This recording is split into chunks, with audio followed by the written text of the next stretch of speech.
नमस्कार साथियों, स्वागत है आपका अपने YouTube channel the Lalit ITI में। जैसे कि अपन बात कर रहे थे इस चैनल पर ट्रांसफार्म की, आज अपने जो ट्रांसफार्म पे जो बात करेंगे तो ट्रांसफार्म के ऊपर जितने भी आज इम्पोर्टेंट जो क्वेश्चन हैं वो सारे आज इस पर सोल्व कराए जाएंगे। तो बिना टाइम वेस्ट किए शॉर्ट क्वेश्चन पे अपन आते हैं कि ट्रांसफार्म के जितने भी ट्रांसफार्म के अंदर जो चैप्टर है उसके अंदर कितने क्वेश्चन उठते हैं वो क्वेश्चनों पर आज अपन चर्चा करेंगे, जो कि आपके ITI के एग्ज़ाम या कंपटीशन के एग्ज़ाम हर तरह के एग्जामों में ये क्वेश्चन अधिकतर आपसे पूछे जाते हैं। और ट्रांसफार्म एक ऐसा है कि इस पर अधिकतर क्वेश्चन आपसे पूछे जाते हैं। तो बिना टाइम वेस्ट किए कम टू द पॉइंट, अपना जो पहला क्वेश्चन है वो ये है कि ट्रांसफार्म क्या है। अपना जो फर्स्ट जो क्वेश्चन है वो ये होगा कि ट्रांसफार्म क्या है। ट्रांसफार्मर ट्रांसफार्मर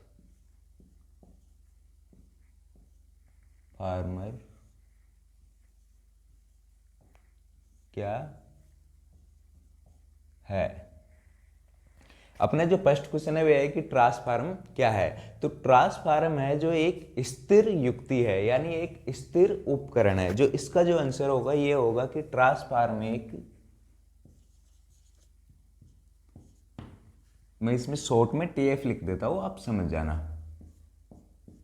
ट्रांसफार्मर एक स्थिर उपकरण है, या आप स्थिर युक्ति भी लिख सकते हो, कोई दिक्कत नहीं है। स्थिर युक्ति है, स्थिर युक्ति है। आजकल क्या ऑनलाइन एग्जाम है, तो ऑनलाइन एग्जामों में ऐसे ही आपसे क्वेश्चन पूछे जाते हैं कि शॉर्ट क्वेश्चन आपसे अधिकतर पूछे जाते हैं। तो अपना जो फर्स्ट क्वेश्चन था कि ट्रांसफार्म क्या है, तो ट्रांसफार्म एक स्थिर युक्ति है। अब अपना जो दूसरा जो क्वेश्चन है, दूसरा क्वेश्चन अपने ये होगा ट्रांसफार्म में से, ट्रांसफार्म के अंदर कितनी वाइंडिंग होती है। ट्रांसफार्म के अंदर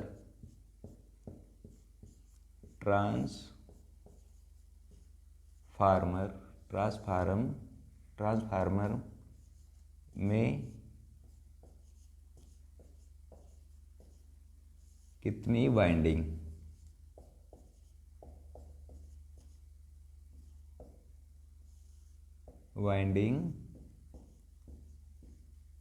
होती है। अपना जो दूसरा जो क्वेश्चन है वो है कि ट्रांसफार्म के अंदर कितनी वाइंडिंग होती है। तो ट्रांसफार्म के जो अंदर है वो 2 वाइंडिंग होती है। कितनी वाइंडिंग होती है? 2 वाइंडिंग। इसका जो ये आंसर है वो ये हो जाएगा कि ट्रांसफार्म के अंदर 2 वाइंडिंग होती है।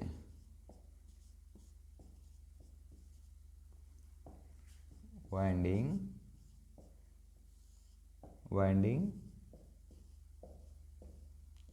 होती है। ये इजी वे में, क्योंकि ये क्वेश्चन ऐसे है कि आजकल ऑनलाइन में ऐसे ही क्वेश्चन पूछे जाते हैं।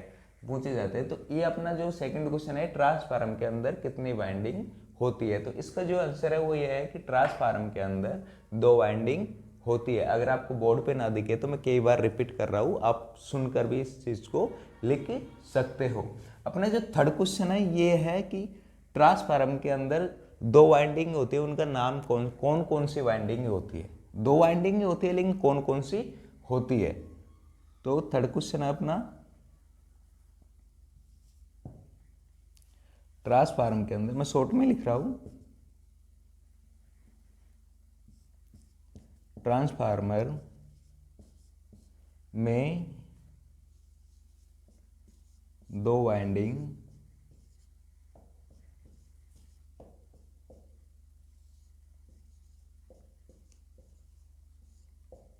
कौन कौन सी होती है। तो ट्रांसफार्म के अंदर अपने 2 वाइंडिंग होती है, ये तो अपने पढ़ लिया, लेकिन कौन कौन सी होती है। तो ट्रांसफार्म के अंदर जो 2 वाइंडिंग होती है वो एक तो होती है अपने प्राइमरी वाइंडिंग और दूसरी होती है अपने सेकेंडरी वाइंडिंग। तो ये जो क्वेश्चन है इसका आंसर ये होगा कि ट्रांसफार्म के अंदर 2 वाइंडिंग होती है, एक तो होती है प्राइमरी वाइंडिंग और दूसरी होती है अपनी सेकेंडरी वाइंडिंग। फर्स्ट होती है प्राइमरी वाइंडिंग,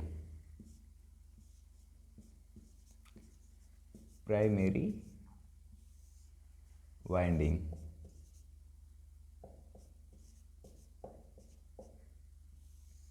वाइंडिंग, और जो दूसरी होती है उसे बोलते हैं अपन सेकेंडरी वाइंडिंग, सेकेंडरी वाइंडिंग। मैं बार बार वो इसलिए बोल रहा हूँ ताकि आपको दिखे ना, दिखने में प्रॉब्लम ना हो, तो आप सुनकर इस चीज़ को लिख सकते हो, अपने नोटबुक में नोट कर सकते हो। अब मैं इसे मिटा रहा हूँ। जो अपना जो अब चलेगा चौथा क्वेश्चन। चौथा क्वेश्चन क्या है? ये क्या शॉर्ट क्वेश्चन है जो अधिकतर एग्जामों में पूछे जाते हैं आपसे, तो इसी चीज़ को ध्यान में रखते हुए ये वीडियो बनाई जा रही है ताकि आपको एग्जाम में कोई दिक्कत ना हो। तो अब जो क्वेश्चन है, अपना जो चौथा क्वेश्चन है वो ये है कि सेकेंडरी जो वाइंडिंग होती है उसका दूसरा नाम क्या है? दो वाइंडिंग होती है, एक तो प्राइमरी वाइंडिंग और एक सेकेंडरी वाइंडिंग। तो सेकेंडरी जो वाइंडिंग है उसका दूसरा नाम क्या है? Directly secondary winding, secondary winding का दूसरा नाम क्या है? तो अपने जो सेकेंडरी वाइंडिंग है इसको अपन लोड वाइंडिंग भी कहते हैं, लोड वाइंडिंग भी कहते हैं और आउटपुट भी कहते हैं, क्योंकि इसको जो सेकेंडरी वाइंडिंग से अपन आउटपुट को कनेक्ट करते हैं, आउटपुट इसी से निकलता है, और इसको लोड वाइंडिंग भी अपन कहते हैं। तो सेकेंडरी वाइंडिंग का जो आंसर ये होगा कि इसे लोड वाइंडिंग भी कहते हैं, इसे लोड वाइंडिंग, लोड वाइंडिंग भी कहते हैं, इसे लोड वाइंडिंग भी कहते हैं। अब अपने जो पांचवा जो क्वेश्चन है वो ये है कि इनपुट कौन सी वाइंडिंग को दिया जाता है? ट्रांसफार्मर में जो इनपुट है वो कौन सी वाइंडिंग को दिया जाता है? Question number 5। ट्रांसफार्मर में इनपुट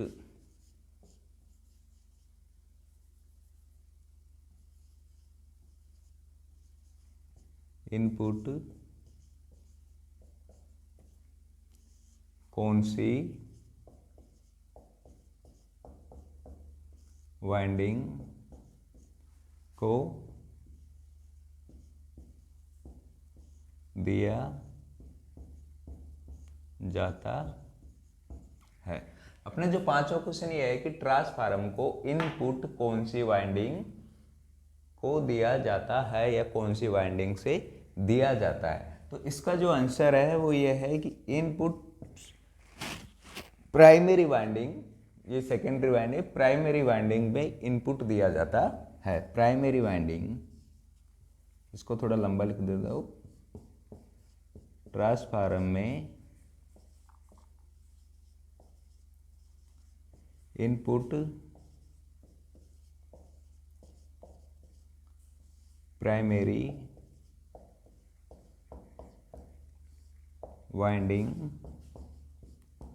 को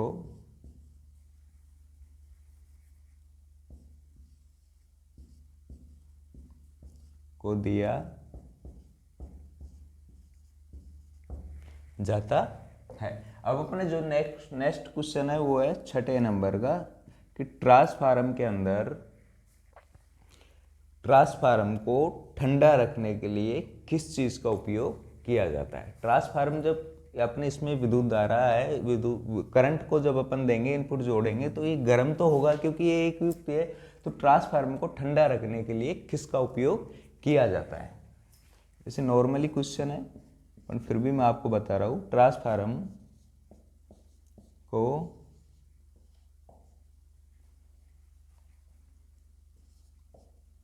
ठंडा रखने के लिए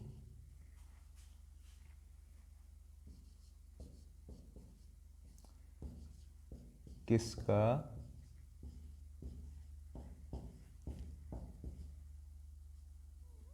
उपयोग किया जाता है। अब इसका जो क्वेश्चन है, ये क्वेश्चन है, इसके कई सारे ऑप्शन होते हैं। ये डिपेंड करता है आपके ऑप्शन के ऊपर, क्योंकि ट्रांसफार्मर के को ठंडा रखने के लिए उसमें एसी भी होता है। जो बड़े बड़े ट्रांसफार्मर होते हैं उनको एसी भी उपयोग में लिया जाता है, पंखे भी उपयोग में लिया जाता है। लेकिन इनमें जो मेन जो कार्य होता है इनको ठंडा रखने के लिए, वो होता है ऑयल, वो होता है ऑयल। वो ऑप्शन के ऊपर है कि वो ऑप्शन क्या दे रहा है आपको। ऑप्शन के ऊपर डिपेंड करता है कि आपको जो एग्जामिनर ने जो ऑप्शन दिए वो कौन कौन से आपको ऑप्शन दिए, उनमें से आपको सही सेलेक्ट करके लिखना है। वैसे अगर नॉर्मली क्वेश्चन पूछा है और उसके अलावा कोई ऑप्शन नहीं दिया तो इसमें आप ऑयल करके आ सकते हो, आपका क्वेश्चन सही होगा। अपनी जो अब अगला क्वेश्चन है वो है क्वेश्चन नंबर 7। क्वेश्चन नंबर 7 सातवां है कि ट्रांसफार्मर क्या कार्य करता है। ट्रांसफार्मर क्या कार्य करता है। ट्रांसफार्मर क्या कार्य करता है। अपनी जो अगला क्वेश्चन है वो है कि ट्रांसफार्मर क्या कार्य करता है। तो इसका जो आंसर है ये है कि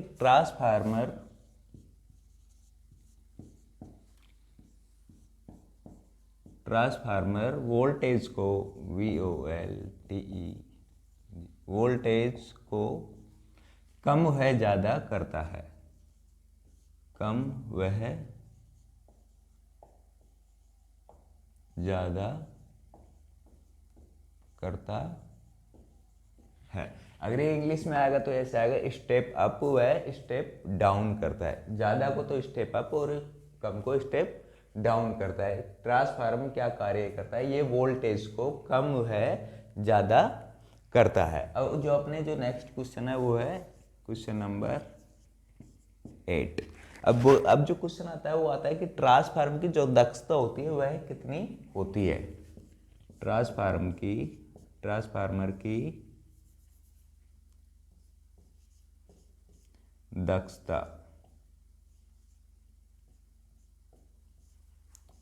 दक्षता कितनी होती है। अपने जो ट्रांसफार्मर उसकी दक्षता होती है 98% से नहीं 90% से 98% तक होती है। ट्रांसफार्मर की जो दक्षता है वो 90% से 98% तक होती है। ये क्या अलग अलग प्रकार के जो ट्रांसफार्मर होते हैं उनकी अलग अलग दक्षता होती है। अगर यहाँ पे आपको ट्रांसफार्मर का अगर नाम दिया जाता है तो उसकी दक्षता आपको अलग मिलेगी, उस हिसाब से मिलेगी। लेकिन नॉर्मली अगर आपसे पूछा जाए कि ट्रांसफार्मर की दक्षता कितनी होती है तो नॉर्मली आपको ये बताना है कि ट्रांसफार्मर की दक्षता 90 से लेके 98% तक होती है। अब जो अगला क्वेश्चन है वह अपना यह है कि ट्रांसफार्मर की जो रेटिंग है वो किसमें व्यक्त की जाती है। अपना जो अगला नेक्स्ट क्वेश्चन है वो क्वेश्चन नंबर 9। ट्रांसफार्मर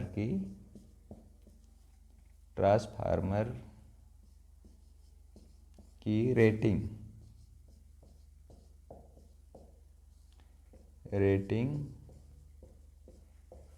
किसमें व्यक्त की जाती है।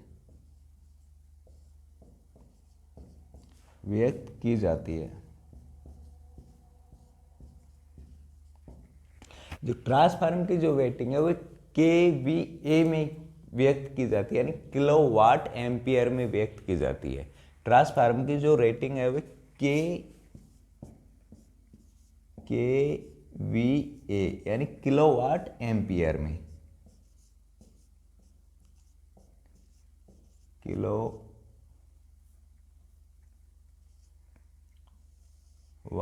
एम्पियर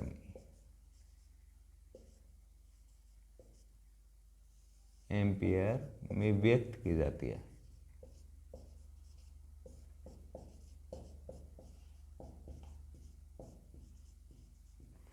व्यक्त की जाती है। ट्रांसफार्म की रेटिंग किस में व्यक्त की जाती है? तो ट्रांसफार्म की जो रेटिंग है वो KVA, यानी हिंदी में अगर इससे बोले, इसका जो शॉर्ट में बोले तो KVA में व्यक्त की जाती है, और ऐसे अगर फुल फॉर्म में बोले किलोवाट एम्पियर में इसे व्यक्त की जाती है। अपना जो नेक्स्ट क्वेश्चन है वो ये है, 8 हो गए।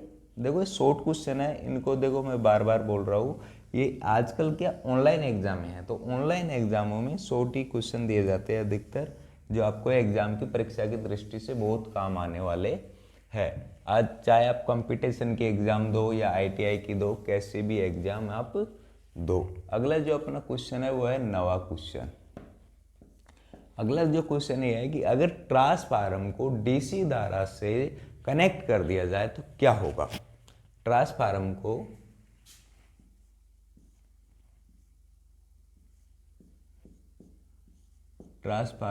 को DC धारा से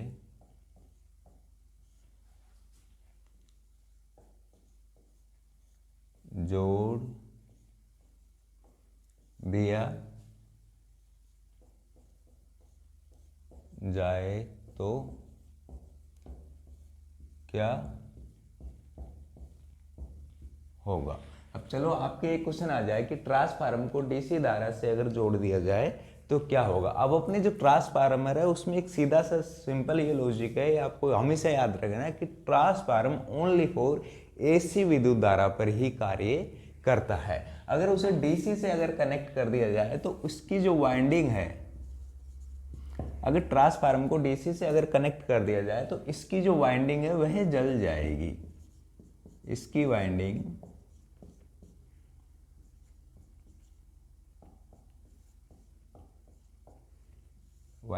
जल जाएगी।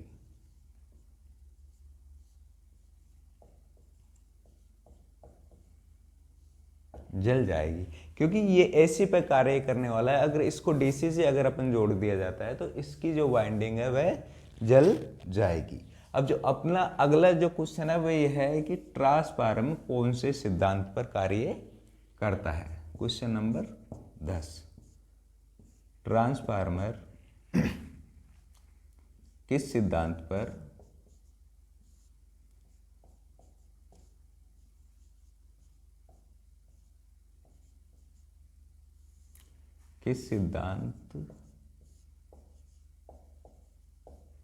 पर कार्य करता है?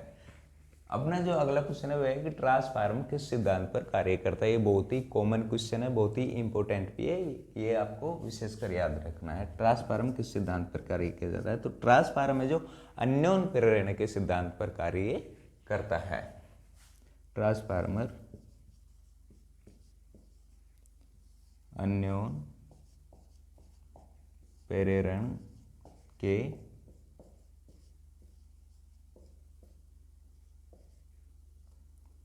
सिद्धांत पर कार्य करता है। अगर कोई भी क्वेश्चन आपको समझ में ना आया हो या आपको लग रहा हो कि कोई भी क्वेश्चन गलत है या आपके समझ से बाहर हो रहा हो तो उसे आप नीचे कमेंट में लिख सकते हो। उसको आपको नेक्स्ट क्लास में उसके ऊपर चर्चा जरूर करेंगे अपन। और चैनल को अगर आप इस चैनल पर नए हो तो इसे लाइक करो, सब्सक्राइब करो, शेयर करो, ज़रूरतमंदों तक इसे पहुंचाओ। मिलते हैं अपनी नेक्स्ट क्लास में। जय हिंद, जय भारत, अगले टॉपिक के साथ।